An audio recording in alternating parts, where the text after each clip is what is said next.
আমি আপোনালোক সকলোলৈকে নমস্কাৰ জনাই শ্ৰদ্ধা জনাই আজিৰ এই সংবাদমেলৰ জৰিয়তে ৰাইজৰ দলৰ 2026 চনৰ বিধানসভা নিৰ্বাচনৰ ইস্তাহাৰখন আমি আজি মুকলি কৰিব খুজিছোঁ। আমি দীৰ্ঘদিন ধৰি অপেক্ষা কৰি ৰৈ আছিলোঁ যে বিৰোধী দলসমূহে একেলগতে আমি কমন মিনিমাম প্ৰগ্ৰেম এখন উলিয়াম বুলি। সেইটো অলপ দেৰি হৈ যোৱাৰ কাৰণে আমি প্ৰস্তাৱ দিছিলোঁ যে আমাৰ পিনৰ পৰাই আমাৰ ইস্তাহাৰখন উলিয়াই লওঁ, তাৰ পৰৱৰ্তী সময়ত আমি কমন মিনিমাম প্ৰগ্ৰেমখন উলিয়াম।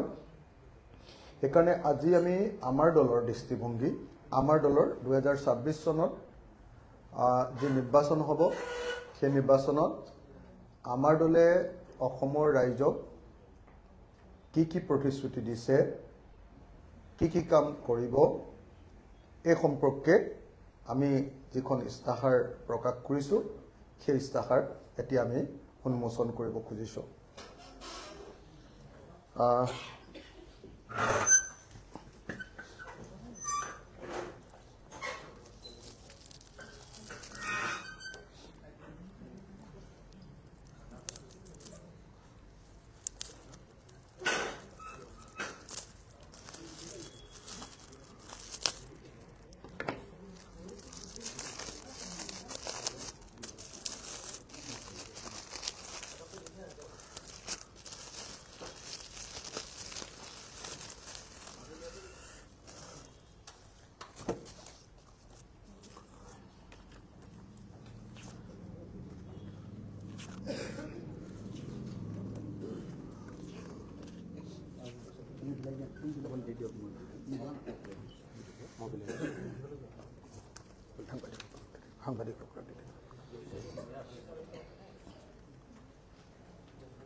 এবাৰ ধৰি দিম, হয়, এখন মোক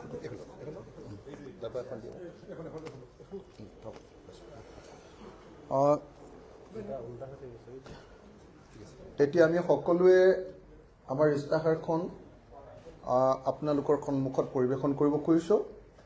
আমাৰ ইস্তাহাৰ প্ৰকাশ হ'ল।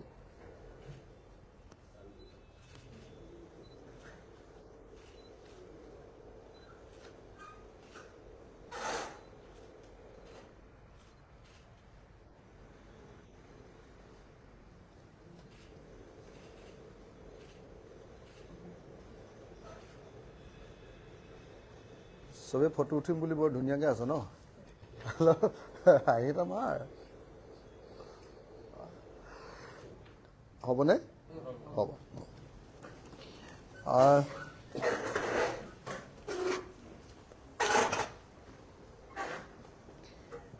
এতিয়া আমি আমাৰ ইস্তাহাৰখন আপোনালোকৰ সন্মুখত পাঠ কৰি দিব খুজিছোঁ। আৰু যিখন ইস্তাহাৰ আপোনালোকৰ সন্মুখত পাঠ কৰিম সেই ইস্তাহাৰখন পিছফালে ক্ৰমাগতভাৱে ওলাই যাব। ৰাইজৰ দল নিৰ্বাচনী ইস্তাহাৰ 2026 সমৃদ্ধিশালী, দক্ষ, সুৰক্ষিত আৰু ঐক্যবদ্ধ অসমৰ সংকল্প। আমাৰ মূল টেগলাইনটো হ'ল সমৃদ্ধিশালী অসম, দক্ষ অসম, সুৰক্ষিত অসম আৰু ঐক্যবদ্ধ অসমৰ সংকল্প। ৰাইজৰ দলৰ 2026 চনৰ বিধানসভা নিৰ্বাচনৰ বাবে ইস্তাহাৰ তলত আগবঢ়োৱা হ'ল। 1. আমাৰ লক্ষ্য, এইটো কি বাজি আছে, এইটো অকণ হেৰি কৰিব দে না, বন্ধ কৰি দিবলৈ কোৱা, বন্ধ কৰি দিবলৈ কোৱা, এইফালে দিছোঁ।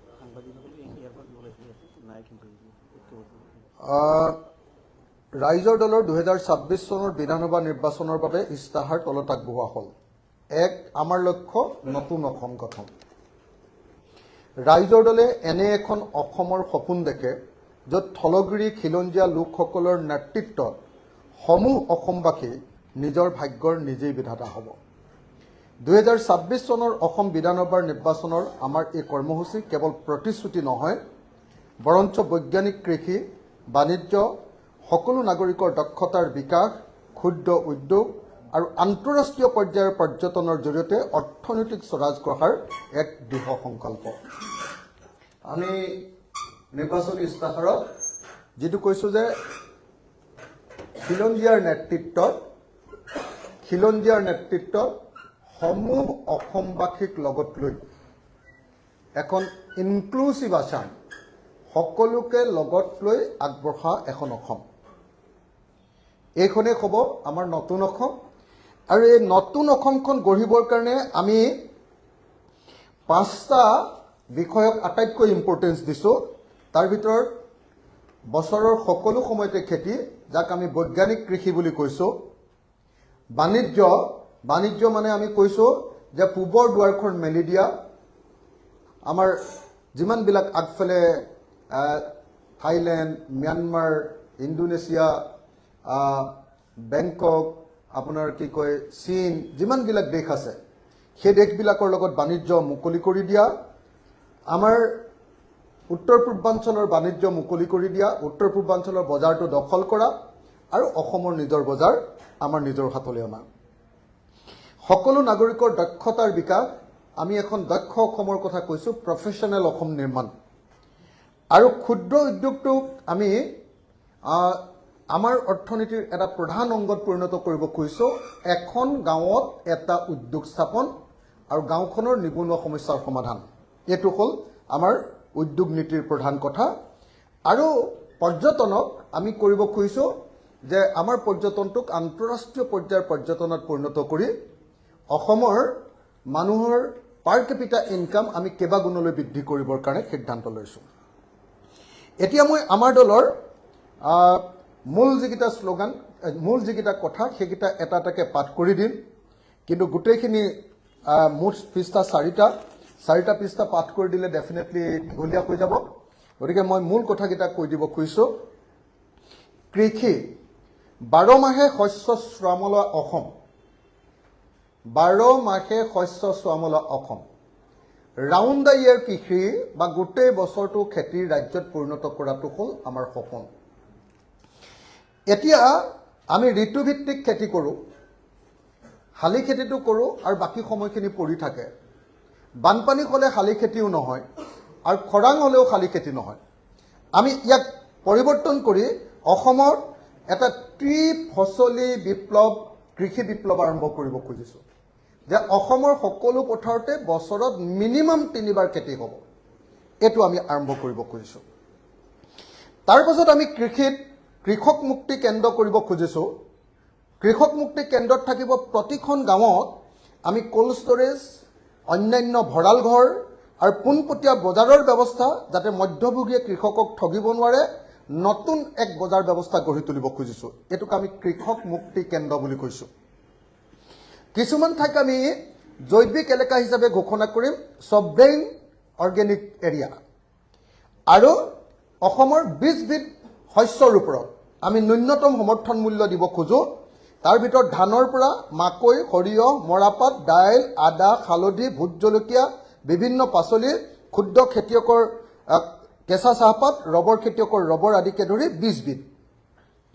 অৰ্থনীতি, ক্ষুদ্ৰ উদ্যোগ উন্নতিৰ মূল চাবিকাঠি। আমি অৰ্থনীতিত আমি এটা কাম কৰিব খুজিছোঁ যে অসমৰ মানুহৰ GDP, অসমৰ ৰাজ্যখনৰ GDP আৰু অসমৰ প্ৰত্যেকজন মানুহৰ যি পাৰ কেপিটা ইনকাম, এইটো সমগ্ৰ ভাৰতৰ ভিতৰতে যথেষ্ট কম। সেই ক্ষেত্ৰত আমি অসমৰ ৰাজ্যৰ GSDP বৃদ্ধি কৰিবৰ কাৰণে এখন কমিটি কৰিব খুজিছোঁ, অসম অৰ্থনৈতিক task force, Assam economic task force, য'ত বিশ্বমানৰ আমি বিশেষজ্ঞ ৰাখি কেনেকৈ অসমৰ GSDP বা GDP বঢ়াব পাৰি তাৰ ব্যৱস্থা কৰিম। থলুৱা উদ্যোগীৰ বাবে ছিংগুল উইণ্ডোৰ ক্লিয়াৰেন্সৰ জৰিয়তে 7 দিনৰ ভিতৰত সকলো উদ্যোগৰ পাৰ্মিশ্যন দিয়া থলুৱা উদ্যোগীসকলৰ, আৰু বৃহৎ পুঁজিৰ পৰিৱৰ্তে জনগণৰ হাতত অৰ্থনীতিৰ বাগজুৰি তুলি দিয়া, এইটো সমূহ আমাৰ গোটেই উদ্যোগ নীতিৰ প্ৰধান কথা। কিন্তু আমাৰ আটাইতকৈ ডাঙৰ যিটো উদ্যোগ নীতি সেইটো হ'ব এখন গাঁও এটা উদ্যোগ, প্ৰতিখন গাঁৱত এটা উদ্যোগ।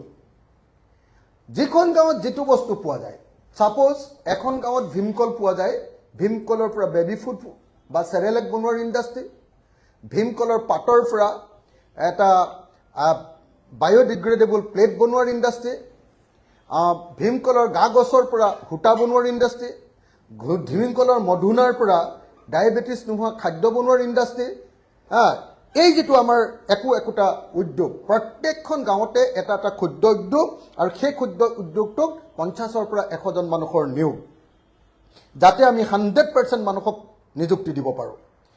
আমি কয়লা, আজিৰ দিনটোত কয়লা কোল ইণ্ডিয়া লিমিটেডৰ হাতত আছে। আমি অসমত পোৱা সকলো কয়লাৰ যিটো লিজ, সেই লিজটো অসম চৰকাৰৰ হাতলৈ আনিব খোজোঁ। আৰু উত্তৰ পূৰ্বাঞ্চলৰ বাকী ৰাজ্যবিলাকত পোৱা, যেনেকৈ অৰুণাচল প্ৰদেশৰ, যেনেকৈ ধৰক নাগালেণ্ডত পোৱা কয়লা, যেনেকৈ ধৰক মেঘালয়ত পোৱা কয়লা, সেইবিলাকো তেওঁলোকে লিজত দিয়ে। গতিকে সেই লিজটো আমি অসম চৰকাৰৰ হাতত আনি অকল কয়লা খননেই নহয়, কয়লা খননৰ পৰা বেলেগ বেলেগ বস্তুৰ উৎপাদন কৰি ভেলু এড কৰি নতুন নতুন উদ্যোগ প্ৰতিষ্ঠা কৰিবৰ কাৰণে আমি চেষ্টা কৰিব খোজোঁ। আজি অসমৰ মাটিত 65 মিলিয়ন টন কয়লা আছে, 65 মিলিয়ন টন। অসমত আটাইতকৈ বেছিটো আজিৰ দিনটোত যদি মাইনিং কৰে তেতিয়াহ'লে 3 মিলিয়ন টন মানে মাইনিং কৰিব পাৰে। 65 যে মিলিয়ন টন আছে, এই 65 মিলিয়ন টন যদি আমি অসম চৰকাৰৰ হাতলৈ আনিব পাৰোঁ, লিজত লৈ, কেন্দ্ৰীয় চৰকাৰৰ পৰা লিজত লৈ যদি আমি ল'ব পাৰোঁ, তেতিয়াহ'লে সি এটা অসমৰ আটাইতকৈ ডাঙৰ এটা ইকনমিক ৰিচোৰ্চত পৰিণত হ'ব। জিলাভিত্তিক ফুড পাৰ্ক, আমি প্ৰতিখন জিলাত একোটা এগ্ৰ প্ৰচেছিং ইউনিট কৰিব খোজোঁ। যেনেকৈ কাৰ্বি আংলঙৰ কাৰণে আমি আদা প্ৰচেছিং ইউনিট, গোৱালপাৰাৰ কাৰণে কল প্ৰচেছিং ইউনিট, প্ৰত্যেকখন জিলাত এটা এটা খাদ্য এগ্ৰ প্ৰচেছিং ইউনিট কৰিব খোজোঁ। চাহ উদ্যোগৰ পৰা যাতে আমি অতিৰিক্ত মানে ৰাজহ লাভ কৰিব পাৰোঁ, সেইকাৰণে চাহ উদ্যোগটো আমি দুটা কাম কৰিব খোজোঁ। এটা হ'ল অকল ব্লেক টি তৈয়াৰ নকৰি green tea, white tea, blue tea, flavours tea, এই ধৰণে আমি টিটো উৎপাদন যদি কৰিবলৈ লওঁ, তেতিয়াহ'লে আমাৰ GSTৰ পৰিমাণ বাঢ়ি যাব। আৰু আমি অসমৰ চাহ নিলাম কেন্দ্ৰটোক পৃথিৱীৰ ভিতৰত আটাইতকৈ ডাঙৰ বিশ্বৰ সৰ্ববৃহৎ ডিজিটেল প্লেটফৰ্মলৈ ৰূপান্তৰ কৰিব খোজোঁ, যাতে তেতিয়া আমি বহুত ট্ৰেনজেকশ্যন ফিজ লাভ কৰিব পাৰিম। আমাৰ ৰাজহ সাংঘাতিক ধৰণে বৃদ্ধি হ'ব। যোৱা সময়খিনিত আমি দেখিছোঁ যে আমাৰ ৰাজহ বৃদ্ধি কৰিবৰ কাৰণে কোনো চৰকাৰে, কোনো দলে কেতিয়াও কাম নকৰে। আমি এতিয়ালৈকে আপোনালোকক যিমানকেইটা অৰ্থনীতিৰ কথা ক'লোঁ, প্ৰত্যেকটোতে ৰাজহ বৃদ্ধি কৰিবৰ কাৰণে কৰা নতুন ইন'ভেটিভ, নতুন সৃষ্টিশীল, নতুন আপোনাৰ কি ক'ব ইন'ভেটিভ আমাৰ একোটা বিষয়। তাৰ পাছত আমি কৈছোঁ প্ৰাকৃতিক সম্পদৰ ওপৰত ৰয়েলিটি আৰু চেছ পুনৰ নিৰ্ধাৰণ। আজি আমাৰ প্ৰাকৃতিক সম্পদৰ ওপৰত অকল 12.5% ৰয়েলিটি দিয়ে, 12.5%। আমি চেণ্ট্ৰেল গভৰ্ণমেণ্টক ফেডাৰেল ছিষ্টেমটো এনেকৈ ধৰণে অকল 12.5% কৰি ৰাজ্যখনৰ যাৰ হাতত সম্পত্তি আছে তেওঁক মাত্ৰ 12.5% দিয়াৰ এই কথাটোক আমি পৰিৱৰ্তন কৰিব খোজোঁ, চেলেঞ্জ কৰিব খোজোঁ। আৰু এই যিটো আপোনাৰ ৰয়েলিটিৰ ছিষ্টেম, সেইটো আমি বঢ়াবলৈ কেন্দ্ৰীয় চৰকাৰৰ ওচৰত দাবী উত্থাপন কৰিব খোজোঁ। আমি অসমত এটা গ্ৰীণ চেছ লগাব খোজোঁ, কাৰণ অসমত জংঘল বহুত বেছি আৰু অসমৰ চাহ বাগানবিলাকেও সাংঘাতিক ধৰণে সেউজীয়া এটা আৱৰণ আমাক দিছে। গতিকে অসমৰ বনাঞ্চল আৰু চাহ বাগিচাবোৰে যিহেতু কাৰ্বন শোষণ কৰে, গতিকে ইয়াৰ বিনিময়ত আমি উদ্যোগসমূহৰ ওপৰত এটা গ্ৰীণ চেছ সংগ্ৰহ কৰিব খোজোঁ। জলবিদ্যুৎ প্ৰকল্পৰ পৰা ৰাজহ, আমি বৃহৎ জলবিদ্যুৎ প্ৰকল্পৰ তীব্ৰ বিৰোধিতা কৰোঁ, ইয়াক আমি বন্ধ কৰিম। কিন্তু মধ্যমীয়া আৰু ক্ষুদ্ৰ জলবিদ্যুৎ উদ্যোগ অৰুণাচল প্ৰদেশ বা অন্যান্য চুবুৰীয়া ৰাজ্যত, দেশত যেনেকৈ ভূটানত আমাৰ ওপৰেদি যে জলবিদ্যুৎ উৎপাদন কৰি লৈ যাব, তাৰ ওপৰত আমি এটা টেক্স লগাব খোজোঁ, তাৰ পৰা এটা ৰেভিনিউ আনিব খোজোঁ। নিজা অনাকৰ ৰাজহ বৃদ্ধি কৰাৰ আমি চেষ্টা কৰোঁ। আৰু তাৰ কাৰণে আমি মাইনিং মনিটৰিং, অসমত যিমান কয়লা, শিল, বালি খনন হ'ব, এইবোৰ অবৈধ খনন সম্পূৰ্ণ বন্ধ কৰি দিম, চৰকাৰী নিলামৰ অন্তৰ্ভুক্ত কৰিম। আৰু কি কৰিম, যাতে ৰাজহ ফাঁকি দিব নোৱাৰে, নদীৰ বালি, খনিজ সম্পদ, মাটি, শিলৰ 100% যাতে ডিজিটেল নিলাম হয়, তাৰ কাৰণে আমি ব্যৱস্থা গ্ৰহণ কৰিম। আৰু অসমত আমি এটা নতুন অৰ্থনৈতিক ব্যৱস্থা গঢ়ি তুলিব খোজোঁ, বাঁহ অৰ্থনীতি, বেম্বো ইকনমি।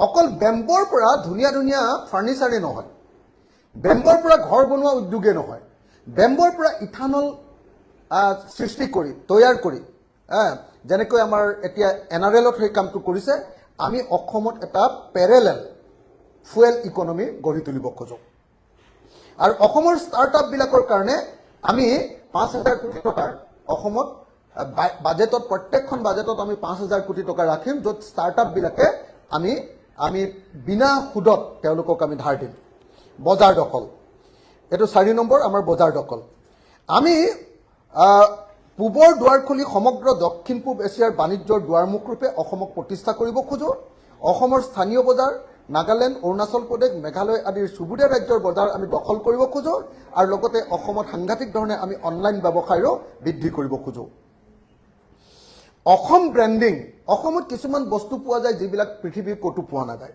যেনেকৈ ধৰক জহা চাউল যেনেকৈ ধৰক বৰা চাউল যেনেকৈ ধৰক ব্লেক ৰাইচ যেনেকৈ ধৰক বাও চাউল যেনেকৈ ধৰক কাজি নেমু যেনেকৈ ধৰক গোল নেমু যেনেকৈ ধৰক ভোট জলকীয়া যেনেকৈ ধৰক আমাৰ মৰাণ আদা এইবিলাকৰ আমি কি কৰিব খোজো অসম ব্ৰেণ্ডিং এটা কৰিব খোজো আৰু এক ইণ্টাৰনেশ্যনেল মাৰ্কেটলৈ আমি নিব খোজো ব্ৰইলাৰ মুৰ্গী কণী দানা উৎপাদন পশুপালন মীন পালনত অসমে ভাৰতৰ 1 নম্বৰ স্থান আমি দখল কৰিব খোজো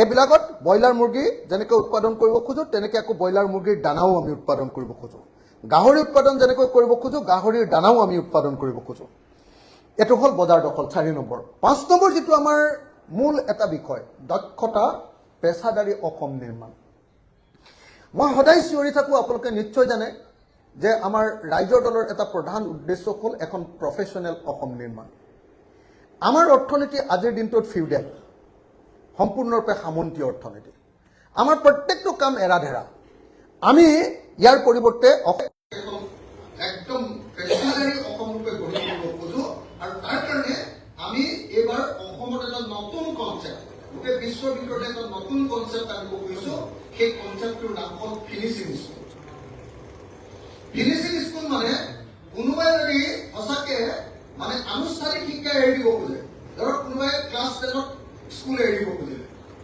আমি তেওঁক ক্লাছ 10ৰ পৰা বিদায় দিম আমি সুধিম যে তুমি কিয় ক্লাছ 10ত স্কুল এৰি দিব খুজিছা তেওঁ ক'ব যে আমাৰ মা দেউতাৰ ইনকাম নাই দেউতা নাই মাক মই চলাব লাগে গতিকে হাজিৰা কৰিব লাগে মই চিকিউৰিটি গাৰ্ড কৰিবলৈ যাম তেতিয়া আমি কি কৰিম যে যিজন মানুহে এনেকৈ যিজন ছাত্ৰ বা ছাত্ৰীয়ে এনেকৈ কাম এৰি যাব খোজে তেওঁক আমি এখন নতুন স্কুলত কেইদিনমানৰ কাৰণে পঢ়াম সেইখনৰ নাম হ'ব ফিনিচিং স্কুল যদি তেওঁ চিকিউৰিটি গাৰ্ড কৰিবলৈ বেংগলোৰলৈ যাব খোজে তেতিয়াহ'লে আমি কি কৰিম অসমত আমি এবছৰ তাক পুলিচৰ ট্ৰেইনিং দিম তাৰপিছত আমি কৰ্ণাটকৰ গভৰ্ণমেণ্টৰ লগত চুক্তি কৰিম যে আমি আপোনালোকক দক্ষ চিকিউৰিটি খোজো কিন্তু আপোনালোকে যি 18,000 টকা তেতিয়া এমপ্লয়মেণ্ট দি আছে এইটো 18,000 টকাত নহয় কোম্পানীবিলাকে আমাক 35,000 পৰা 40,000 টকা সেই যুৱকজনক দৰমহা দিব লাগিব কোনোবা এগৰাকী মহিলাই আনৰ ঘৰত কাম কৰে আমি বাই বুলি কওঁ আমি কামলা বুলি কওঁ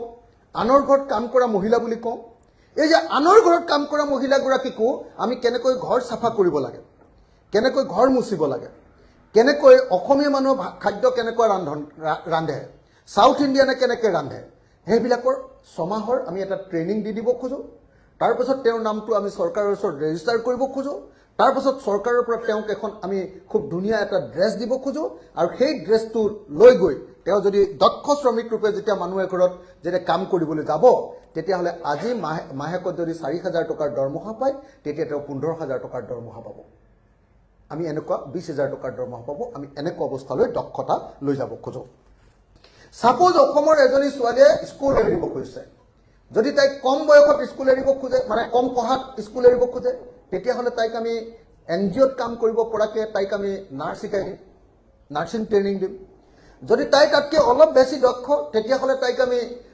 গুৱাহাটীত আহি যিকোনো নাৰ্ছিং হোমত কাম কৰিব পৰাকৈ আমি তাইক নাৰ্ছ শিকাম যদি তাইক দিল্লী বা বেংগলোৰলৈ যাব পৰা অৱস্থা হয় ইংৰাজী আৰু হিন্দী শিকাই দিম তাইক আমি তালৈ নাৰ্ছিং কৰিম আৰু কোনোবাই যদি জাপানলৈ গৈ খুব ভাল ছোৱালীয়ে ভাল নাৰ্ছিং শিকিব খোজে জাপানিজ ভাষা পৰ্যন্ত শিকাই দিম আৰু 2 বছৰ আমি নাৰ্ছিং ট্ৰেইনিং দি দিম আপোনালোকে জানে যে জাপানত আজিৰ দিনটোত এগৰাকী নাৰ্ছে এবছৰ চাকৰি কৰিলে 1 কোটি টকা পৰ্যন্ত উপাৰ্জন কৰে আমি এনেকৈ অসমৰ প্ৰত্যেকজন মানুহৰ দক্ষতা বিকাশ কৰিব খোজো আমি আমাৰ সাৰ্ভিস সেক্টৰটো সাংঘাতিক ধৰণে ওপৰলৈ নিব খোজো হোটেল বিজনেছ সেৱা টুৰিজিম এই গোটেইবিলাকক পৰ্যটন ক্ষেত্ৰটোক আমি অলপ বেলেগ ধৰণে নিব খুজিছোঁ।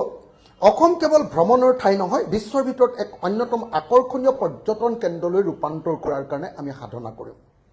শিৱসাগৰৰ ঐতিহ্য ক্ষেত্ৰ ৰংঘৰ, কাৰেংঘৰ, তলাতল ঘৰক ইউনেস্কোৰ মানদণ্ডৰে সংৰক্ষণ কৰি বিশ্ব দৰবাৰত চিনাকি কৰি দিবলৈ চেষ্টা কৰিম। অহা মাৰ্চ মাহত আমি আশা কৰি আছোঁ যে ইউনেস্কোৰ ৱৰ্ল্ড হেৰিটেজ চাইটৰ টেণ্টেটিভ লিষ্টত আমাৰ শিৱসাগৰে নাম পাব। আৰু সেইকাৰণে আমি ভাবোঁ যে শিৱসাগৰক আমি ৰংঘৰ, কাৰেংঘৰ, তলাতল ঘৰৰ পৰা আৰম্ভ কৰি এই গোটেইবিলাকক এটা হেৰিটেজ টুৰিজিমত মানে এটা চাৰ্কুলত আমি আনিব খোজোঁ। অসমৰ বিভিন্ন জনজাতি আৰু জনগোষ্ঠীৰ জীৱন যাত্ৰা, সংস্কৃতি, খাদ্যাভাস, সাজপাৰক লৈ বিশ্বমানৰ পৰ্যটন কৰি তুলিব খোজোঁ। ব্ৰহ্মপুত্ৰ ৰিভাৰ ক্ৰুইজ আমি কৰিব খোজোঁ বেলেগ ধৰণে। গ্ৰাম্য হোমষ্টে আমি অতি কমেও অসমৰ মানুহৰ গাঁৱৰ ঘৰত আহি যাতে বাহিৰৰ মানুহে আহি গাঁৱৰ মানুহৰ ৱে অফ লাইফ, জীৱন যাত্ৰা যাতে উপভোগ কৰিব পাৰে, খেতি যাতে চাব পাৰে, আমাৰ সংস্কৃতি যাতে চাব পাৰে, তাৰ কাৰণে আমি অন্তত পক্ষে অসমৰ 50,000টা পৰিয়ালক এনেকুৱা হোমষ্টেৰ ব্যৱস্থা কৰি দিব খোজোঁ। বিনামূলীয়া গুণগত শিক্ষা আৰু স্বাস্থ্য সেৱা। আমাৰ আটাইতকৈ গুৰুত্বপূৰ্ণ এটা বিষয় হ'ল যে আমি কোৱালিটি এডুকেশ্যন দিব খোজোঁ। LP স্কুল, হিমন্ত বিশ্ব শৰ্মাই গোটেই জীৱন যোৱা 22 বছৰ তেওঁ ৰাজনীতিত আছে, তাৰ বেছিভাগ সময়ত তেওঁ শিক্ষামন্ত্ৰী হৈ থাকিলে, কিন্তু আজিলৈকে অসমৰ এখনো LP স্কুলত 5টা শ্ৰেণীৰ কাৰণে 5টা শ্ৰেণী কোঠা নাই। এটা হলৰ ভিতৰত 5টা শ্ৰেণীয়ে একেলগতে চিঞৰি থাকে। আমি তাক পৰিৱৰ্তন কৰিব খোজোঁ আৰু প্ৰত্যেকটো শ্ৰেণীৰ কাৰণে এটা শ্ৰেণী কোঠা, এটা শ্ৰেণী কোঠাৰ কাৰণে এজন শ্ৰেণী শিক্ষক, আৰু প্ৰত্যেকজন শিক্ষকক আমি আন্তঃৰাষ্ট্ৰীয় পৰ্যায়ৰ শিক্ষক ৰূপে প্ৰশিক্ষণ দি অসমৰ শিক্ষাখণ্ডৰ এক বৈপ্লৱিক পৰিৱৰ্তন সাধন কৰিব খোজোঁ। আৰু সেই শিক্ষাৰ লগত আমি আমাৰ লোক সংস্কৃতি আৰু আমাৰ ক্ৰীড়াক জড়িত কৰি অলিম্পিকলৈ কেনেকৈ সৰু বয়সৰ পৰা আমাৰ ল'ৰা ছোৱালী নিব পাৰে, তাৰ কাৰণে আমি ক্ৰীড়া আৰু সংস্কৃতিকো ঢোল বজোৱা, প্ৰত্যেকজন অসমীয়ালৈ ঢোল বজাবলৈ আমি শিকাম। আৰু অসমত যিমান ঢোল বজাব পৰা মানুহ আছে সকলোকে এতিয়া আমি স্কুলবিলাকত সত্ৰীয়া নৃত্য কৰিব পৰা মানুহখিনিক সকলোকে আমি স্কুলৰ শিক্ষক ৰূপে নিযুক্তি দিম। আৰু অসমত প্ৰত্যেকজন মানুহে যাতে নিজৰ সংস্কৃতি জানিব পাৰে, তাৰ কাৰণে আমি এটা নতুন ক্ষেত্ৰ এটা তৈয়াৰ কৰিম। তাৰপাছত আমি আপোনাৰ হেল্থ ছেক্টৰটোক, সঁচা সঁচি কথা ক'বলৈ গ'লে হেল্থ ছেক্টৰটোক আমি এটা মানে কোৱালিটি হেল্থ কেয়াৰ এটা আমি আনিব খোজোঁ। তাৰ কাৰণে প্ৰত্যেকজন মানুহৰ হেল্থ কেয়াৰটো পোৱাটো, চৰকাৰৰ পোৱাটো আমি এখন আইন আনিব খোজোঁ, য'ত হেল্থ কেয়াৰ দিয়াটো চৰকাৰ এখনৰ কাৰণে, যেনেকৈ আজি ৰাইট টু ফুড আছে, তেনেকৈ ৰাইট টু হেল্থ, এনেকুৱা এখন আইন আনিম। আৰু আইন আনি আমাৰ চৰকাৰে যাতে সঁচা সঁচি ভাল হেল্থ কেয়াৰ দিয়েই, গাঁৱৰ মানুহৰ পৰা একদম এইমছ লেভেললৈকে যাতে পুৰা ভাল চিকিৎসা দিয়ে, তাৰ কাৰণে আমি ব্যৱস্থা গ্ৰহণ কৰিম। জাতি মাটি আৰু ভেটিৰ সুৰক্ষা, বিদেশী মুক্ত অসম। আমাৰ কাৰণে আটাইতকৈ আনকম্প্ৰমাইজিং শ্লোগানটোৱে হ'ল যে বিদেশী মুক্ত অসম। 1971 চনৰ 24 মাৰ্চৰ পাছৰ সকলো বিদেশীৰ চিনাক্তকৰণ, ভোটাৰ তালিকাৰ পৰা নাম কৰ্তন আৰু বহিষ্কাৰ কৰা হ'ব।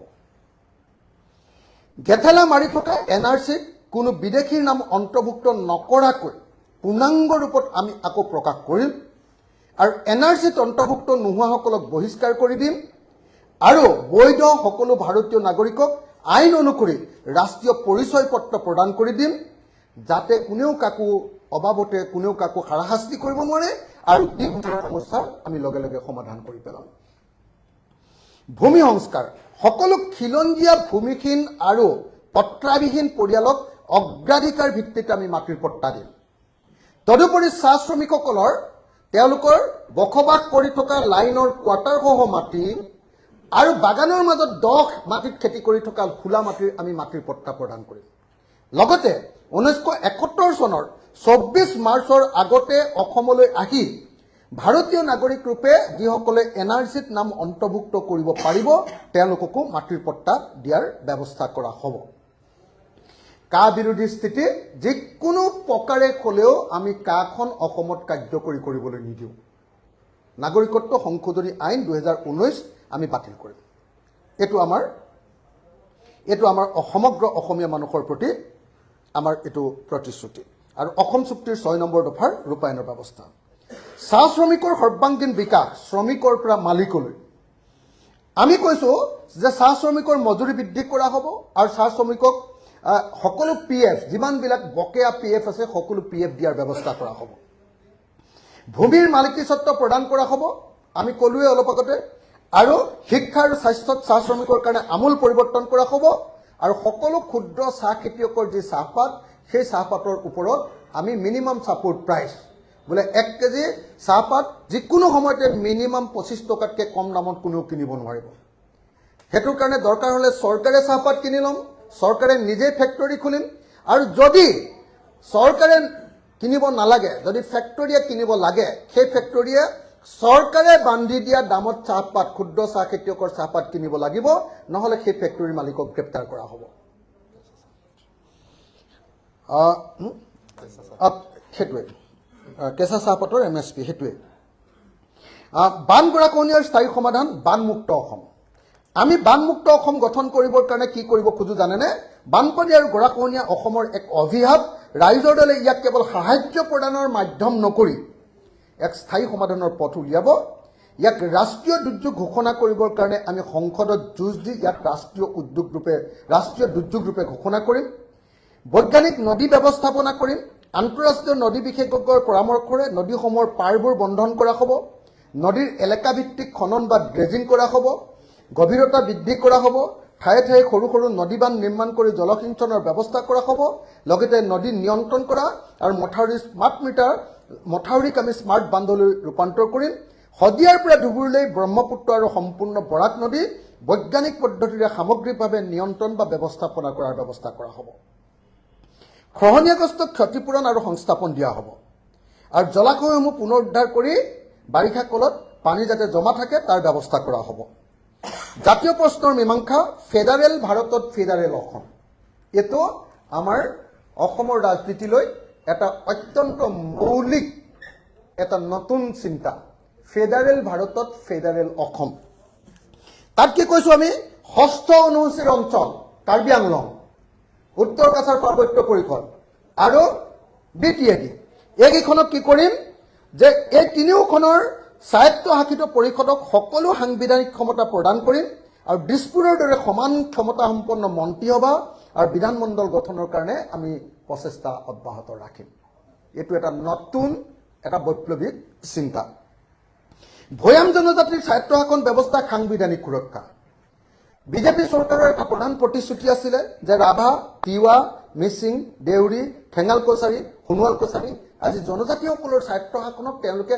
সংবিধান সন্মত কৰিব বিজেপি এটো কৈছিলে 6 শিডিউল কৰিম আমি 6 শিডিউল বুলি কোৱা নাই কিন্তু সংবিধানৰ অন্তৰ্ভুক্ত কৰিম আৰু এই স্বায়ত্তশাসন ব্যৱস্থাক আমি ভাৰতৰ আজিৰ দিনটোত যেনেকৈ অসম চৰকাৰে এখন আইন বনাই এনে ফাংফুং স্বায়ত্তশাসন এটা দি থৈছে প্ৰকৃত ক্ষমতা সম্পন্ন স্বায়ত্তশাসন দিয়াৰ ব্যৱস্থা কৰিম অনুসূচিত জাতি এছচিৰ মানুহবিলাকৰ কাৰণে সকলো সাংবিধানিক অধিকাৰ আমি প্ৰদান কৰিম এছচি সকলৰ কাৰণে আৰু অসমৰ খিলঞ্জীয়া কৈৱৰ্ত ৰাইজক নদী বিল জলাশয়ৰ অধিকাৰ আমি সম্পূৰ্ণৰূপে প্ৰদান কৰি দিম তাৰ পাছত 6 জনগোষ্ঠীৰ জনজাতিকৰণ মৰাণ মটক আহোম চুতীয়া কোচ ৰাজবংশী আৰু চাহ জনগোষ্ঠী আদিবাসীক জনজাতিকৰণ কৰা তদুপৰি কলিতা নাথযোগী হৰণীয়া কছাৰী মদাহী জনগোষ্ঠীৰ জনজাতিকৰণৰ দাবীও আমি বিবেচনা কৰিম অসম ভাৰতৰ বিশেষ ৰাজ্য হওক আমি কেন্দ্ৰীয় চৰকাৰৰ ওচৰত প্ৰবলভাৱে দাবী উত্থাপন কৰিম ইভিন যদি আমাৰ চৰকাৰ হয়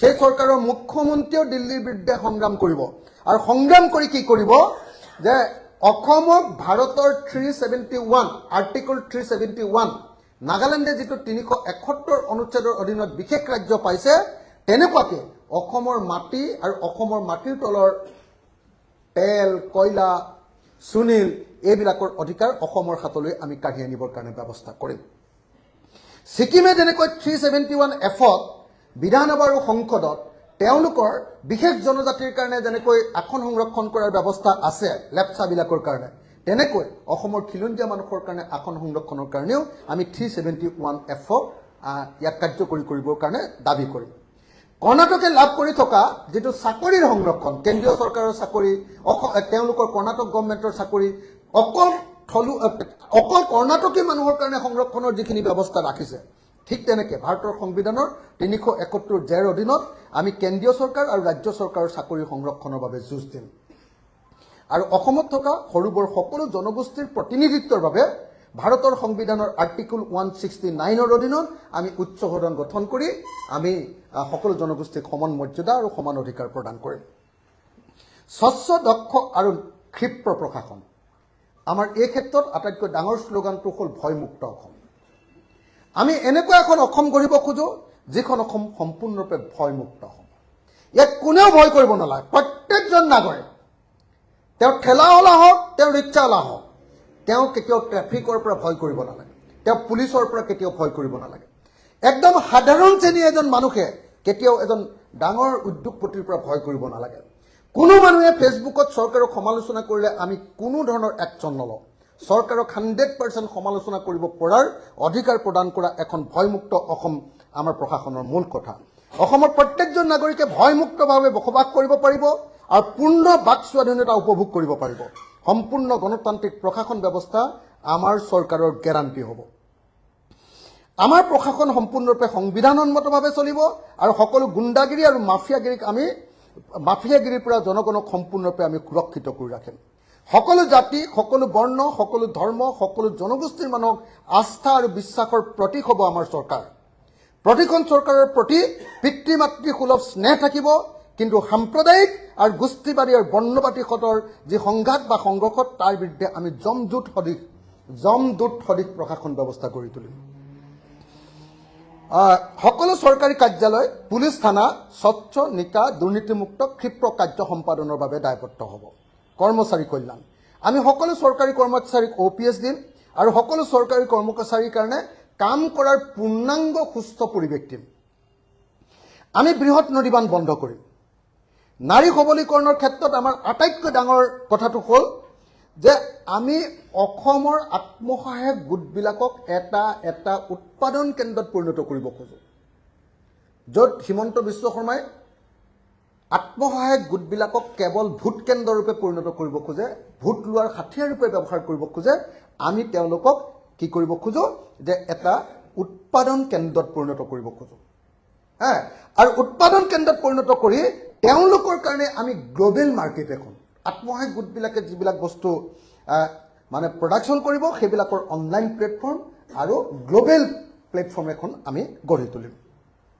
আৰু 100% মহিলাক আমি মাইক্ৰ ফাইনেন্সৰ ধাৰ মাফ কৰি দিম 100% মহিলাক আমি 100% মহিলাক আমি মাইক্ৰ ফাইনেন্সৰ ধাৰ মাফ কৰি দিম ক্ৰীড়া নীতি অসম ক্ৰীড়া মিছন গঠন কৰি ৰাষ্ট্ৰীয় ক্ৰীড়া আন্তঃৰাষ্ট্ৰীয় পৰ্যায়ৰ পদক আৰু অলিম্পিকৰ পদক প্ৰাপ্তিৰ বাবে সংঘবদ্ধ আঁচনি লোৱা ক্ৰীড়া ক্ষেত্ৰত অভূতপূৰ্ব জাগৰণ আনিবলৈ কাম কাজ কৰা লোককৃষ্টি আৰু ক্ৰীড়াৰ চুক্তিভিত্তিক শিক্ষক নিযুক্তি বহিৰাজ্যত কাম কৰা শ্ৰমিকৰ সুৰক্ষা যোৱাকালি 4জন অসমৰ ভূমিপুত্ৰ মিচিং জনগোষ্ঠীৰ যুৱক কি সাংঘাতিক ধৰণে মৃত্যুবৰণ কৰিবলগীয়া হৈছে আপোনালোকে সকলোৱে জানে আমি কিন্তু অসমৰ বাহিৰত কাম কৰিবলৈ যোৱা প্ৰত্যেকজন পুৰুষ মহিলা প্ৰথমতে আমাৰ চৰকাৰৰ ওচৰত ৰেজিষ্টাৰ কৰাম আৰু তেওঁলোকৰ চৰকাৰৰ লগত আমি যি চৰকাৰ য'ত ঠাইত কাম কৰিবলৈ যাব সেই চৰকাৰৰ লগত চুক্তি কৰিহে আমি তেওঁলোকক তালৈ পঠিয়াম আৰু সেই চৰকাৰে যাতে যিটো কোম্পানীত কাম কৰে তেওঁলোকে যাতে পূৰ্ণ নিৰাপত্তা প্ৰদান কৰে তাৰ কাৰণে আমি বাধ্য কৰিম এইটো হ'ব বহিৰাজ্যত কাম কৰা প্ৰত্যেকজন মানুহৰ প্ৰতি এইটো আমাৰ গিফ্ট আন্তঃৰাজ্যিক সীমা সমস্যাৰ আমি সমাধান কৰিম আৰু নগৰ মহানগৰত বানপানী সমস্যা কৃত্ৰিম বানপানী সমস্যা বজাৰসমূহৰ আধুনিকীকৰণ পথৰ আধুনিকীকৰণ আৰু প্ৰত্যেকটো ৱাৰ্ডতে এটা ক্ষুদ্ৰ উদ্যোগ স্থাপন এইটো আমাৰ নগৰ মহানগৰ উন্নয়নৰ প্ৰধান কথা আৰু আমাৰ এই গোটেই ইস্তাহাৰখনৰ এটা প্ৰধান বস্তু হ'ব জুবিন গাৰ্গক ন্যায় প্ৰদান কৰা জুবিন গাৰ্গক ন্যায় প্ৰদান কৰা হ'ব আমাৰ ৰাইজৰ দলৰ 2026 চনৰ নিৰ্বাচনী ইস্তাহাৰৰ এটা প্ৰধান বিষয় যশস্বী শিল্পী জুবিন গাৰ্গৰ মৃত্যু বা হত্যাৰ পুনৰ তদন্তৰ ব্যৱস্থা কৰা হ'ব অতিৰিক্ত চাৰ্জশ্বিট দাখিল কৰা হ'ব ৰাষ্ট্ৰীয় পৰ্যায়ৰ অভিজ্ঞ দক্ষ আইনজ্ঞ আনি দৈনন্দিন শুনানিৰে প্ৰত্যেক দিনাই শুনানি দি জুবিন গাৰ্গক ক্ষিপ্ৰ আৰু উচিত ন্যায় প্ৰদান কৰাৰ আমাৰ প্ৰধান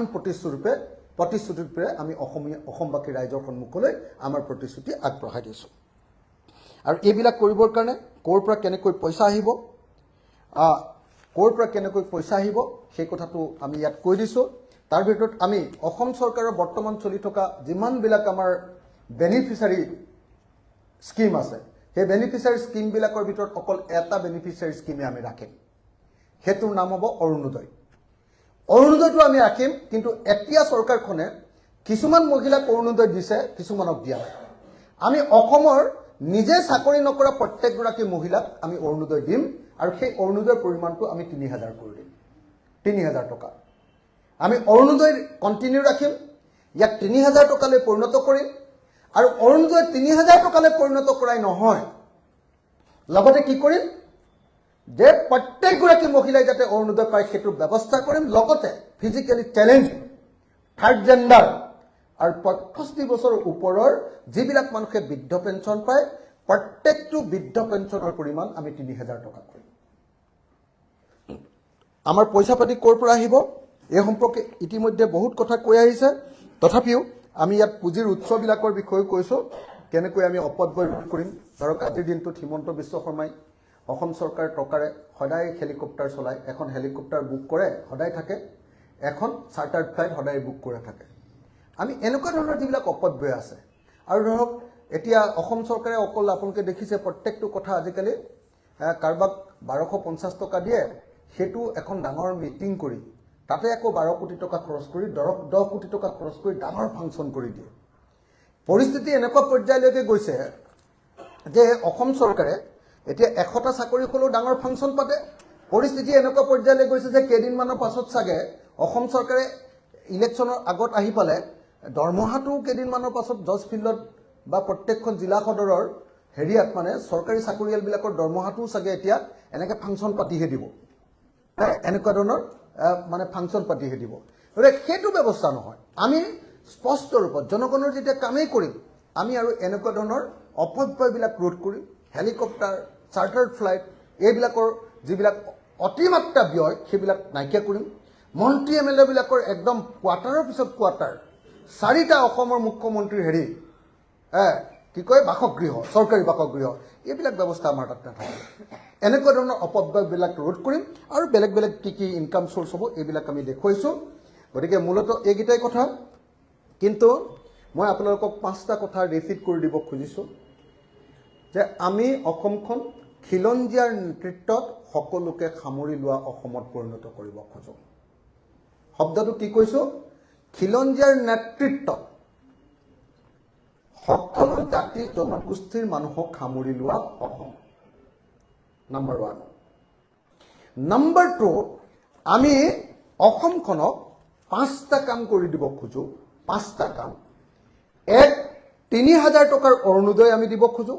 1, 2, আমি অসমৰ প্ৰত্যেকখন পথাৰত জলসিঞ্চনৰ ব্যৱস্থা কৰি সেই পথাৰত খেতি কৰিব পৰাকৈ এখন গাঁৱত 5খন বা 4খন ডাঙৰ ট্ৰেক্টৰ চৰকাৰৰ পিনৰ পৰা দিয়াৰ ব্যৱস্থা কৰি,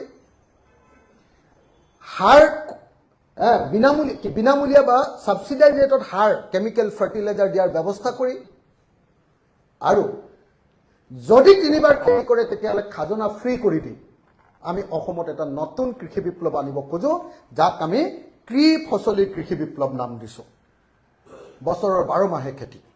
যেতিয়ালৈকে এইটো কৰিব নোৱাৰিম তেতিয়ালৈকে অসম কেতিয়াও আগবাঢ়ি নাযাব বুলি আমাৰ পূৰ্ণ বিশ্বাস আছে। 2, আমি কৰিব খোজোঁ কি যে অসমৰ প্ৰত্যেকজন খেতিয়কক আমি ন্যূনতম সমৰ্থন মূল্য আইনগত একদম আইন আনি আমি প্ৰত্যেকটো শস্যৰ মিনিমাম ছাপোৰ্ট প্ৰাইচ দিব খোজোঁ।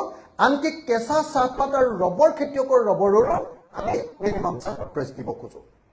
3, আমি অসমৰ প্ৰতিখন গাঁৱত ক্ষুদ্ৰ ক্ষুদ্ৰ ইণ্ডাষ্ট্ৰী খুলিব খোজোঁ। এটা ক্ষুদ্ৰ ইণ্ডাষ্ট্ৰীত সেইখন গাঁৱৰ নিবনুৱা সমস্যাৰ সমাধান কৰিব খোজোঁ, আৰু অসমক আমি নিবনুৱামুক্ত অসম ৰূপে গঢ়ি তুলিব খোজোঁ। এইটো হ'ল আমাৰ 4 নম্বৰ প্ৰতিশ্ৰুতি। 5 নম্বৰ প্ৰতিশ্ৰুতি আমাৰ যে অসমৰ প্ৰত্যেকজন নাগৰিকক আমি দক্ষ নাগৰিক ৰূপে গঢ়ি তুলিব খোজোঁ। মই কৈছোঁহে যে কোনোবাই চিকিউৰিটি গাৰ্ড কৰিবলৈ গ'লে তাৰ আগতে পুলিচৰ ট্ৰেইনিং দিয়া হ'ব।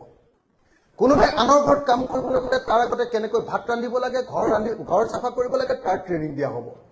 নাৰ্ছবিলাকক বিনামূলীয়াকৈ 2 বছৰৰ ট্ৰেইনিং দি বিদেশ হৈ ভাষা শিকাই জাপান পৰ্যন্ত নাৰ্ছ পঠিওৱাৰ ব্যৱস্থা কৰা হ'ব। এনেকৈ ধৰণে এখন দক্ষ অসম গঢ়ি তুলিব খোজা হৈছে আৰু খোজা হৈছে কি বজাৰ দখল আমি অসমৰ কাৰণে বেলেগ বেলেগ ধৰণৰ বজাৰ আপোনালোকক কৈছোৱে যে স্থানীয় বজাৰ নৰ্থ ইষ্টৰ বজাৰ সৰ্বভাৰতীয় বজাৰ আৰু গ্লোবেল বজাৰ একদম গাঁৱৰ পৰা গ্লোবেল বজাৰলৈকে সকলো বজাৰলৈ আমি মুখ মেলিব খোজো আৰু সেইকাৰণে অসমক আমি গোটেই দক্ষিণ পূব এছিয়াৰ বজাৰৰ প্ৰাণকেন্দ্ৰ ৰূপে গঢ়ি তুলিব খোজো দুৱাৰমুখ ৰূপে গঢ়ি তুলিব খোজো আৰু 6 নম্বৰটো হ'ল অসমত আমি ব্যাপক হাৰত পৰ্যটন গঢ়ি তুলিব খোজো পৰ্যটনৰ জৰিয়তে অসমৰ ইনকাম কেইবাগুণ বৃদ্ধি কৰা এইটো আৰু লাষ্ট যেটো কথা ক'ব খুজিছো বিনামূলীয়া গুণগত স্বাস্থ্য আৰু গুণগত শিক্ষা এই সেৱা আমাৰ অসম চৰকাৰৰ পৰা বিনামূলীয়াকে এমএও পঢ়িব পাৰিব আৰু তাৰ পিছত পিএইচডি কৰিবৰ কাৰণেও আমি প্ৰত্যেককে স্কলাৰশ্বিপ দিম একদম এমএ এমএসসি পঢ়ালৈকে অসমত সকলো শিক্ষা ফ্ৰী হ'ব আৰু শিক্ষা একদম কোৱালিটিৰ শিক্ষা হ'ব একদম কেন্সাৰ বেমাৰলৈকে অসমত সকলো স্বাস্থ্যৰ চিকিৎসা সকলো বেমাৰৰ চিকিৎসা ফ্ৰী হ'ব আৰু কোৱালিটি হেল্থ কেয়াৰ দিয়া হ'ব এইটো আমাৰ গ্যাৰান্টি এইখিনিয়ে আমাৰ মূল কথা আৰু আপোনালোকৰ যদি কিবা প্ৰশ্ন আছে সুধিব পাৰে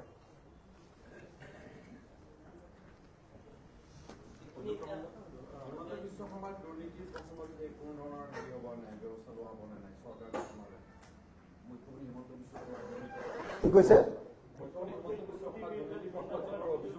হয় হয়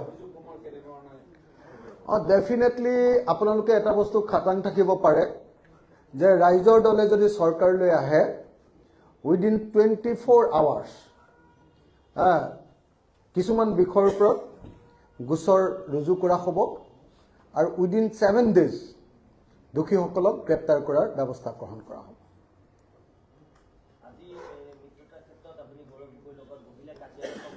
হয় হয়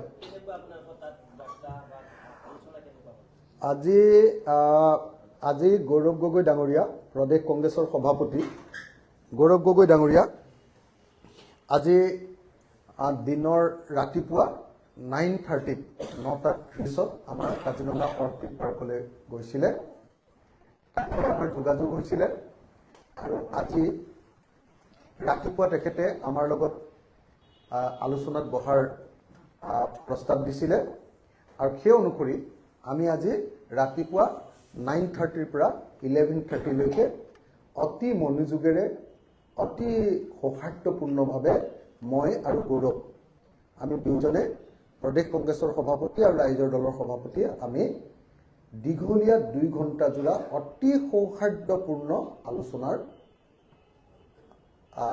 অংশগ্ৰহণ কৰিলোঁ আলোচনাত বেসিক্যালি বেলেগ বেলেগ কথা কৈছে কিন্তু বেসিক্যালি আমি 2026 চনৰ বিধানসভা নিৰ্বাচনৰ এলায়েন্স সম্পৰ্কে বা বিৰোধী মিত্ৰতা সম্পৰ্কে আলোচনা কৰিছো ইয়াৰ আগৰবাৰ আলোচনা কৰিবলৈ যাওঁতে দেৱব্ৰত শইকীয়া ডাঙৰীয়াৰ লগত আমাৰ ৰাছেল হুছেইন আৰু ভাস্কুদি শইকীয়াৰ যি আলোচনা হৈছিলে তাত যেটো জটিলতা আহিছিলে সেই জটিলতা যথেষ্ট পৰিমাণে আঁতৰিছে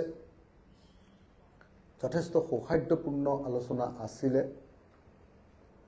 মই স্পষ্টকৈ গৌৰৱক কৈছো যে 2026 চনত ৰাইজৰ দলে তোমাক অসমৰ মুখ্যমন্ত্ৰী হিচাপে চাব খোজে স্পষ্টকৈ কৈছো গৌৰৱ গগৈ 2026 চনত আমি ৰাইজৰ দলে মুখ্যমন্ত্ৰী হিচাপে চাব খোজো স্পষ্টকৈ কৈছো আৰু সেইকাৰণে মই স্পষ্টকৈ কৈছো যে 2026 চনত আমি মৰণপণ নিৰ্বাচনী যুঁজত অৱতীৰ্ণ হৈ ঐক্যবদ্ধভাৱে 2026ত আমি সাম্প্ৰদায়িক আৰু ফেচিবাদী বস্তুৰ মূল্য বৃদ্ধি কৰি অসমৰ জনগণক একদম বৰবাদ কৰি দিয়া আৰু ব্যৱসায় বাণিজ্য শেষ কৰি দিয়া বিজেপি চৰকাৰক আৰু হিমন্ত বিশ্ব শৰ্মাক আমি পৰাজিত কৰিব খোজো আৰু এই ক্ষেত্ৰত গৌৰৱ আৰু মোৰ একদম একমতত আমি উপনীত হৈছো যে 2026ত আমি বিজেপি চৰকাৰক পৰাভূত কৰিবৰ কাৰণে ঐক্যবদ্ধ হম তাৰ পাছত আমি আসন বুজাবুজিক লৈ আলোচনাত বহিলো দেৱব্ৰত শইকীয়া ডাঙৰীয়াৰ দিনত আলোচনাত আসন বুজাবুজিক লৈ যি একেবাৰে মানে আপোনাৰ কি ক'ব এটা সংকটত আমি উপনীত হৈছিলোঁ। আমি ভাবি লৈছিলোঁ যে আৰু কোনো পধ্যে এলায়েন্স নহ'ব, আৰু সেইকাৰণে আমি জৰুৰী আজি কাৰ্যনিৰ্বাহক বৈঠক আয়োজন কৰিছিলোঁ। গৌৰৱ গগৈৰ লগত আলোচনাৰ পাছত সেই যিটো অচলাৱস্থা, ষ্টলমেট যিটো আছিলে, সেই অচলাৱস্থাটো নাইকিয়া হৈছে। এতিয়া মই মানে গৌৰৱ গগৈৰ কাৰণে মই মানে একদম বাহু মুকলি কৰি দিছোঁ। গৌৰৱ গগৈৰ কাৰণে বাহু আলিংগনৰ কাৰণে বাহু আমি ৰাইজৰ দলে মুকলি কৰি দিছোঁ। মাত্ৰ আৰু 4টা খোজ দি দিলেই, 4 ইঞ্চি আগলৈ আহিলেই আমাৰ ৰাইজৰ দলৰ লগত কংগ্ৰেছৰ মিত্ৰতা চূড়ান্ত হৈ যাব। মাত্ৰ 4টা খোজ বা 4টা ইঞ্চি, মাত্ৰ 4টা খোজ যদি গৌৰৱে আগুৱাই দিয়ে, আমি মানে একদম আহিছোঁৱে আৰু। গৌৰৱো সেইডোখৰত আছে, ময়ো এডোখৰত আছোঁ, একদম মইতো আগবাঢ়ি আহিলোৱে। এতিয়া গৌৰৱে মাত্ৰ 4 খোজ আগবঢ়াই দি দিলে আমাৰ সেইদিনাৰ পৰাই আমি একেলগে কাম কৰিব পাৰোঁ। 4 খোজ যদি তেওঁ আগবঢ়াই দিয়ে, তেতিয়াহ'লে আৰু 4 খোজ আগবঢ়াই দিলে তেতিয়াহ'লে আমি একদম সম্পূৰ্ণৰূপে আমাৰ মাজত এলায়েন্সটো কমপ্লিট হৈ যাব।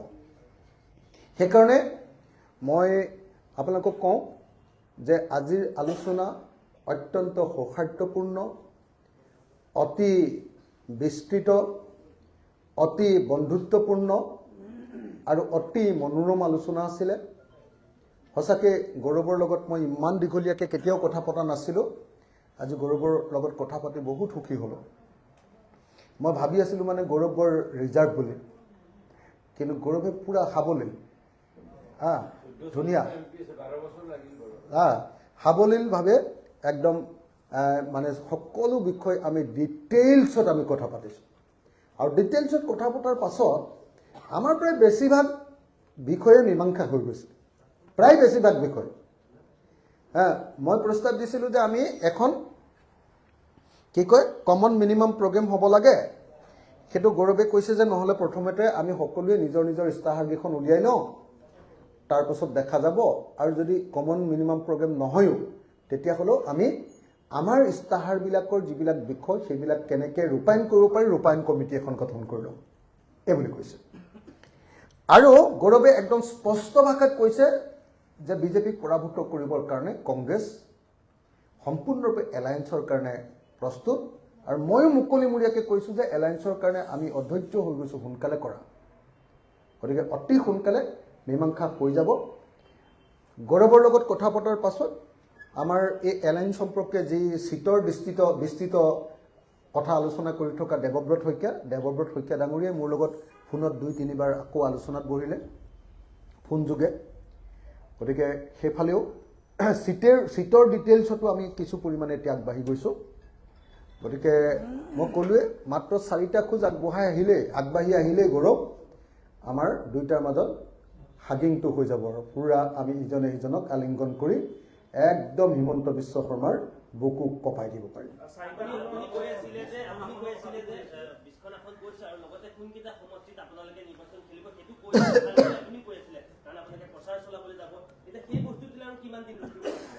মানে মোটামুটি আজি মই ক'লোৱে নহয় কিছু পৰিমাণে আমি আগবাঢ়িলোৱে। মই আপোনালোকক কৈ দিওঁ এটা কথা, কৈ দিওঁ ন, আমি 20টা চিট বিচৰা নাই হা, আমি 20টা চিটৰ তালিকা দিছোঁ, কিন্তু চিট বিচাৰিছোঁ 15টা। একদম ক্লিয়াৰলি আপোনালোকক আজি কৈ দিছোঁ, এনেই লুকুৱাই থৈ লাভ নাই, হয়নে নহয় কওক? এইটো লুকুৱাই থৈ লাভ নাই, আপোনালোকক আমি ক্লিয়াৰ কৰি দিছোঁ। আমি 20টা চিটৰ তালিকা দি দিছোঁ আৰু তাৰ ভিতৰত আমাক 15টা চিট দিলেই হ'ব বুলি কৈছোঁ। আৰু আজি গৌৰৱে গোটেই তালিকাখন তন্নতন্নকৈ চাই মোক কৈছে যে অখিদা আপোনালোকৰ তালিকাখন বহুত ভাল, আপোনালোকে সঁচাকৈ প্ৰেক্টিকেলি আপোনালোকে য'ত য'ত জিকিব সেইখিনিকে দিছে আপোনালোকে, এনেকৈ কৈছে। আপোনালোকে একচুৱেলি কমপ্লেইন কৰিবলগীয়া একো তালিকাই দিয়া নাই কৈছে আপোনালোকে ইমান ধুনীয়া তালিকা দিছে যে আপোনালোকৰ য'ত য'ত সংগঠন আছে আপোনালোকে তাকেই দিছে গতিকে এইটো একদম প্ৰেক্টিকেল তালিকা আৰু এই তালিকা গ্ৰহণ কৰিব পালে তেওঁ সুখী হ'ম বুলি কৈছে কিন্তু কৈছে যে মোৰো দলৰ কিছুমান বাইণ্ডিংছ আছে গতিকে সেই কথাকেইটা তেওঁ পাতি ল'বলৈ ময়ো এটা তেওঁ হিচাপ দি দিছোঁ যে 15টা মোক লাগিবই 15টাৰ তলত যাবৰ কাৰণে আমাৰ দলে কোনো পধ্যে আমাৰ একদম মানে হেৰি মিটিং পাতি কি কয় আপোনাৰ প্ৰতিনিধি সভা পাতি দলে আমাক কৈছিলে যে 20টাৰ তলত যাব নোৱাৰিবা মই দলক বাৰম্বাৰ ৰিকুৱেষ্ট কৰি ভৰিয়া খাতে ধৰি সেইটো 15টা সিটলৈ নমাইছোঁ নিজে 20টা সিটৰ পৰা মই 15টা সিটলৈ নমাইছোঁ এটা 15টা সিট আমাক লাগে এতিয়ালৈকে 15টা সিটৰ ক্ষেত্ৰত সন্মতি প্ৰদান কৰা নাই আৰু মাত্ৰ কেইটামান সিটৰ সন্মতি প্ৰদান কৰি দিলেই একদম আমাৰ এলায়েন্স ক্লিয়াৰ হৈ যাব সেইটো মই ইমান কথা ক'ব নোৱাৰিম সেই বিষয়ে মই ইমান ক'ব নোৱাৰিম আপোনালোকক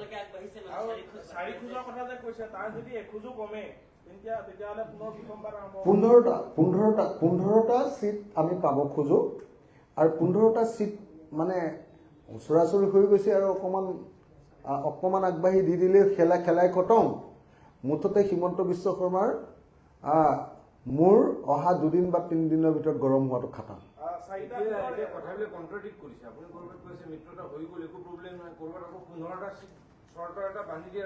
নহয় আপোনালোকে আকৌ নিউজ লাইভে উলিয়ালে এটা নতুন বুদ্ধি আকৌ এটা উলিয়ালে সদায় আপোনালোকে মোক চৰ্ত বান্ধি দিয়ে কি বুলি কয় এটা হেৰি বুলি কয় ডেডলাইন বান্ধি দিয়ে চৰ্ত বান্ধি দিয়ে ক'ত চৰ্ত বান্ধি দিলোঁ মই ক'লো যে তাক একদম গবা মাৰি ধৰিবলৈ গৈছোঁ সি 4টা খোজ আগবাঢ়ি আহিলে খেলাই খতম আৰু মই ইমান মুকলিকে কৈছোঁ গবা মাৰি ধৰা মোকতো আপোনালোকে নিউজ লাইভে সদায় কৈয়ে থাকে ই য'তে ত'তে গবা মাৰি ধৰা বুলি আপোনালোকে কৈ থাকে এতিয়া গৌৰৱক একদম গবা মাৰি ধৰো অৱস্থাত আছোঁ দুইটাই আমি ইটোৱে সিটো কালিংগন কৰিবলৈ লৈ আছোঁ মাত্ৰ অকণমান আগবাঢ়ি দিলে এই মোৰ মতে এদিন 2 দিনৰ ভিতৰত হৈ যাব মই যিমান দূৰ জানো আজিয়ে হাইকমাণ্ডৰ ওচৰলৈ লিষ্ট গৈ পাই যাব আজিয়ে পাই যাব আৰু 2 দিনৰ ভিতৰত নিশ্চয় আৰু এটা আলোচনা হ'ব আৰু আলোচনা কৰি আমি এইটোৰ মীমাংসা কৰিম মুঠতে কোনো পধ্যে মানে হিমন্ত বিশ্ব শৰ্মাৰ নিউজ লাইভ নিজিকে অসমৰ ৰাইজ জিকিব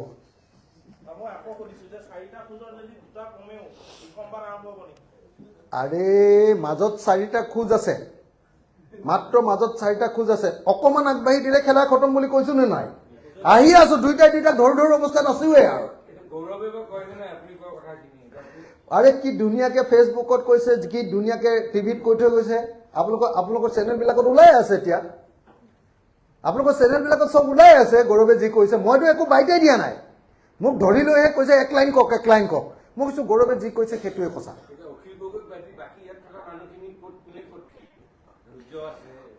আমি অসমৰ কাৰণে খুব সাংঘাতিক ধৰণে ডেডিকেটেড এটা টিম গতিকে আমাৰ দলে যিজনক সিট দিব তেওঁ খেলিব যিজনক সিট নিদিয়ে তেওঁ নেখেলো বুলি লগে লগে ক'ব আমাৰ দলত সেইবিলাকৰ প্ৰব্লেম নাই আমাৰ দলত যদি আমি কওঁ যে আপুনি খেলিব নালাগে এবাৰ অসমৰ স্বাৰ্থত খেলিব নালাগে আমি হলো আটাইতকৈ আদৰ্শৱান ডেডিকেটেড পাৰ্টি এটা আমাৰ আপোনালোকে মোক উলিয়াই থাকে যে অখিল গগৈ সব কথাতে মানে সিদ্ধান্ত দিয়ে এহাতি জানে গোটেইকেইটা সুধি লওক গোটেই মূল মানুহকেইটা সুধি লওক গোটেই মূল মানুহখিনি ইয়াত বহি আছে সুধি লওক যে সিদ্ধান্ত আমাৰ দলৰ মই লওঁ নে আমাৰ দলৰ সিদ্ধান্ত আমাৰ দলৰ এই মানুহবিলাকে লয় তাৰপিছত মোক খালি ক'বলৈ দিয়াৰ কাৰণে মই মুখখনেৰে মাতি দিওঁ কাৰণে চব ভিলেজটো আপোনালোকে মোক বুজাবলগীয়া গতিকে মই একদম স্পষ্টকৈ কৈ দিছোঁ এলায়েন্স মোটামুটি একেবাৰে 80% হৈ গ'ল 80% মাত্ৰ 20% বাকী আছে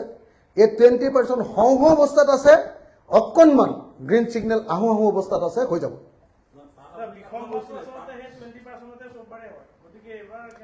আগতেতো হোৱাই নাছিলে এলায়েন্সৰ কথাটোত এনেকুৱা ষ্টলমেট এটা আহিছিলে এনেকুৱা ধৰণৰ স্থবিৰতা এটা আহি গৈছিলে যে এলায়েন্স নহ'ব বুলি আমি কনফাৰ্ম হৈ কালিতো সিদ্ধান্ত লৈ আজি আমি মিটিং দি দিছিলোঁ যে আজি এলায়েন্স নহ'ব গ'ল কিন্তু এতিয়া মই কি বুলি ক'লোঁ মইতো মিটিং গৈ পোৱাই নাই তাৰ আগতে মই ঘোষণা কৰি দিলোঁ কাৰণ ফোনতে আমাৰ গোটেই কমিটিৰ লগত আলোচনা হৈ গ'ল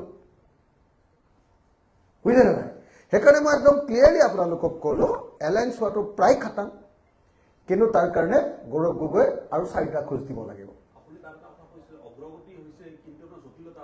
সেই জটিলতা, সেই 4টা খোজৰ জটিলতা অকল গৌৰৱ গগৈ 4টা খোজ দি দিলে হ'বই আৰু, ইমান টেনশ্যন নল'ব নাই। টেনশ্যনটো মোক দিয়ক না, মোক আৰু গৌৰৱক দিয়ক। আৰে মই ক'লো নহয় 15টা, মোক এটা কথা কওকচোন, আপোনালোকে নিজে কওক। ৰাইজৰ দল বৰাকতো আছে, নামনিতো আছে, পাহাৰতো মই গ'লে কিমান মানুহ হয় নিশ্চয় দেখিছে, উজনিতো আছোঁ, মধ্য অসমতো আছোঁ, উত্তৰ অসমতো আছোঁ। আমাৰ কাৰণে 15টা ছিট একেবাৰে কম ছিট হয়নে নহয়? আমি ইমান ধুনীয়াকৈ 15টা ছিটৰ কথা কৈছোঁ, ইমান কম ছিটত। গতিকে তেওঁলোকে নিদিব কিয়? নিদিলে তেওঁলোকক বা ৰাইজে কি ভাবিব? গতিকে মই ভাবোঁ যে এইটো হ'বই। মাত্ৰ প্ৰাথমিক প্ৰথম দিনাৰ আলোচনাতে যেতিয়া মই ক'লোৱে যে 80% হৈ গ'ল আৰু 20% তাৰ পিছৰ দিনাৰ আলোচনা, 3বাৰটো বহিব লাগিব ন মানুহক। হা, অকল 2 বা 3 দিন অপেক্ষা কৰক। আপোনালোকে টেনশ্যন কমকৈ লওক, মোক আৰু গৌৰৱক টেনশ্যনটো দি দিয়ক। হা হা, নহয় নহয়, সেইবিলাক মই নাজানো। কোনে ভাঙিব, কোনে গঢ়িব খুজিছে নাজানো। দেৱব্ৰত শইকীয়াই আমাৰ লগত আলোচনাত বহি আছে। আলোচনাত বহি থাকোঁতে তেওঁৰ লিমিটেশ্যনৰ পৰা তেওঁৰ চাগে যিটো গ্ৰীণ ছিগনেল পাইছে সেইধৰণে তেওঁৰ ধৰণে কথা পাতিছিলে। কিন্তু সভাপতি যিহেতু তাতকৈ বেছি ডিচিশ্যন ল'ব পাৰে ন, আৰু সভাপতিয়ে বহি গ'লো ন। 2জন সভাপতিয়ে বহি যোৱাৰ পাছত একেদিনৰ ভিতৰতে সেইটো বহুত ওপৰলৈ উঠি গ'ল। হা, ওৱান ষ্টেপ ফৰৱাৰ্ড বুলি কয় নহয়, একদম এইটো 3 ষ্টেপ ফৰৱাৰ্ড হৈ গ'ল সেইটো। হা, আৰু 1 ষ্টেপ ফৰৱাৰ্ড হৈ গ'লে খেলা খতম।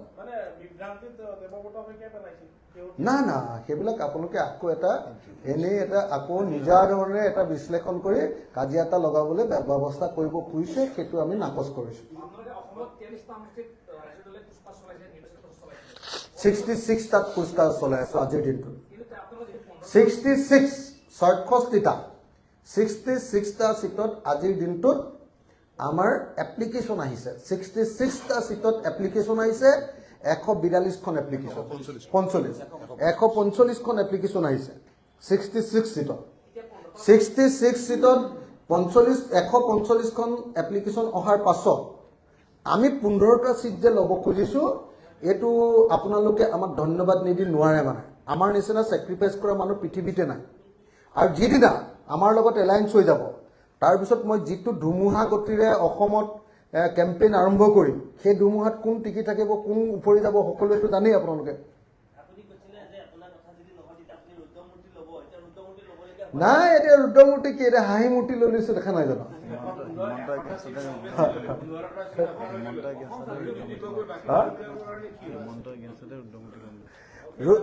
ৰুদ্ৰমূৰ্তি এতিয়া হিমন্ত বিশ্ব শৰ্মাৰ এগেইনষ্টত হ'ব। আৰু মোৰ ৰুদ্ৰমূৰ্তি দেখিবলৈ পাব নহয় হিমন্ত বিশ্বক এবাৰ। এইফালে ধৰিম, সেইফালে ধৰিম, এফালে গৌৰৱে ধৰিব, এফালে মই ধৰিম, দুইটাই এনে হেল্ল' হেডচাইড কৰি ব্ৰহ্মপুত্ৰত দলিয়াই দিম। হা, আছে, সিওতো থাকিব ন। কিন্তু এতিয়া আমাৰ দুটা কথা পাতি থকা হৈছে না, দুটাই কথা পাতি থকা হৈছে। Thank U.